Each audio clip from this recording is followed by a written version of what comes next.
ये रिश्ता जब जर्नी शुरू हुई थी आपकी, इट्स बीन आई गेस 2009 2009 या और 2009 से 16 तक is been part of the show. और क्योंकि अब मुझे जब मैं देखता हूँ, क्योंकि एज अ जर्नलिस्ट आप टेलीविज़न देखते हैं, तो आप टेलीविज़न पे एक चीज़ बड़ी बखूबी से समझने की कोशिश करते हैं कि शायद वो जो मुकाम आपको हासिल किया, शायद आप क्योंकि ना वैसे कैरेक्टर्स बन रहे हैं, शायद कहीं ना कहीं बन भी रहे हैं, तो वो एक आदर्श बेटा भी बन रहा है, लेकिन वो कहानियाँ शायद थोड़ी सी कहीं ना कहीं घूमती ज़रूर है। मैं ये नहीं कहूँगा कि ये रिश्ता उसके बाद बंद हुआ, ऑब्वियसली उसके सालों बाद भी चला, लेकिन जो एक इमेज अपने लोगों के दिलों पर छोड़िए, वो शायद अब नहीं क्रिएट हो पा रही है। डू यू फील सो कि शायद वो टाइम अलग था? Of course, I think time तो बहुत ही अलग था, with the digital awareness that we have, OTT is coming in, हम लोग ज़्यादातर आजकल फ़ोन पे होते हैं, हमारे पास ऑप्शंस बहुत सारे हैं, कंटेंट कंजम्पशन कितना बढ़ गया है, तो कहीं ना कहीं ये सारी चीज़ों की वजह से वो इफ़ेक्ट तो आ ही रहा है। जब हम टीवी करते थे तब कोई सोशल मीडिया नहीं था, तब कोई इतने स्मार्ट कैमराज नहीं थे, व्हाट्सएप नहीं था, बिल्कुल भी नहीं, मतलब इंस्टा तो बहुत बाद में आए। सो हमने वो स्टेज देखी है जहाँ पर कुछ ही प्लेटफॉर्म्स होते थे, आपके बारे में लिखते थे या फिर न्यूज़ के माध्यम से हम लोग लोगों तक पहुँच सकते थे। And it was quite a different time.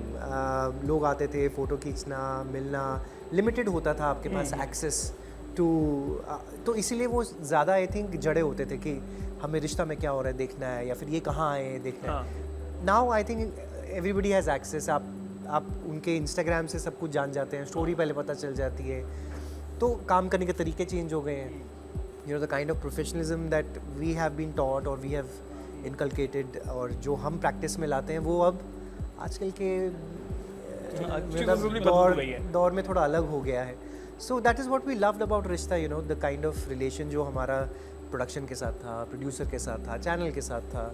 And एक स्टोरी को इतना होल्ड करके रखना भी बहुत मुश्किल है actually. So I think that credit goes to the producer also. मतलब Rajan ji has done a fabulous job की 16-17 साल से आपका शो चल रहा है यार। मतलब आसान नहीं है, आपको कैरेक्टर्स चेंज करने पड़े या फिर स्टोरी को फ्रेश रखने के लिए जनरेशन लीप्स आती गई है, बहुत कुछ होता गया इससे, which is amazing and it's still working. But still people, I know, वो पुराना वाला देखते ही हैं, दे मिस, देखते हैं।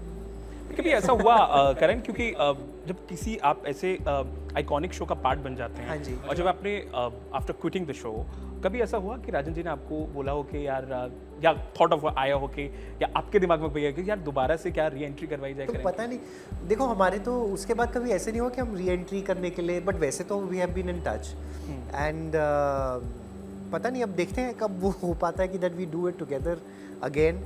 बट अच्छा लगेगा, क्यों नहीं काम करेंगे, because I have enjoyed my journey in Rishta otherwise. And कुछ करेंगे तो लैंडमार्क वाला ही फिर से करेंगे जब करेंगे, ये भी है। तो मैजिक जो क्रिएट तब किया था फिर कर सकते हैं। काफ़ी लोग पूछते हैं यार आप आ रहे हैं, वापस आ रहे हैं, अभी भी मुझे पूछ रहे थे। मैंने कहा यार ये तो फिर राजन जी को ही बोलना पड़ेगा। मैं कहा इस बार लेकिन नेगेटिव नैतिक बन के आता हूँ, हु टर्न्स पॉजिटिव लेटर, तो कुछ एक अलग एंगल भी मिल जाएगा हमें प्ले करने के लिए। एंड ऐसा भी नहीं कि हम बहुत अलग लग रहे हैं तो somewhere I'm looking like how I used to look, so that's not a disadvantage.